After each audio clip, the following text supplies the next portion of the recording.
differ from region to region. The title Berber is an exonym coming from the ancient Greek barbaroi, sharing the same root from which the word barbarian is derived. While Berber is still the most common nomenclature in the West, the Berbers refer to themselves with a variety of names in their native Afro-Asiatic languages, chief among them the Amazigh, a title which typically translates to the free people. We will use both names throughout this video. Over thousands of years, Amazigh society has been molded to thrive in the harsh desert environment. Traditionally, the majority of their tribes lived by driving flocks of livestock between pockets of oases in a semi-nomadic lifestyle. Many tribes took advantage of the fertile Mediterranean coastline to establish themselves as sophisticated agriculturalists, while others took to commerce, becoming intrepid camelback merchants who braved the trade routes of the Sahara for the gold of West and Central Africa. The ancestors of the Amazigh have been living throughout Damascus for at least 12,000 years.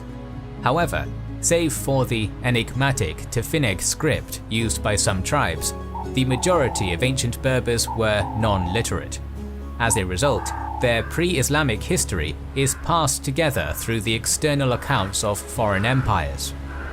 The Amazigh first appear in the historical record more than 3,000 years ago in the ledgers of the New Kingdom of Egypt, who frequently interacted with the ancient Libyans, a Berber people. Ancient Egyptians depicted their Western neighbors very differently to themselves, usually as tattooed, bearded, and pale-skinned men, and tended to look down upon them as little more than primitive, oasis-hopping goat herders.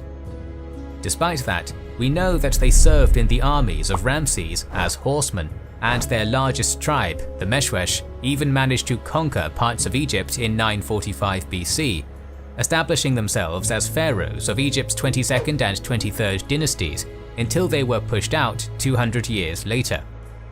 In 814 BC, Phoenicians from Tyre established the city of Carthage on the coast of modern-day Tunisia. In time, this oligarchic merchant state would expand its control over much of the Berber-dominated African coast. Some Berbers resisted Carthaginian rule, while many others did the opposite, enrolling in Carthage's mercenary army.